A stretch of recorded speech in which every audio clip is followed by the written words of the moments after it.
Oh, there we go.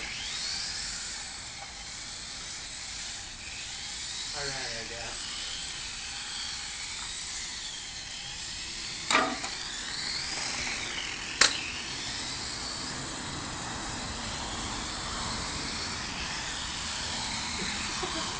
Obstacles and shit.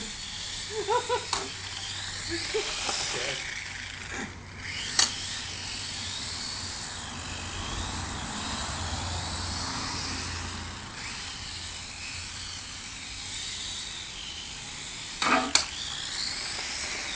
Is your battery dead too? No.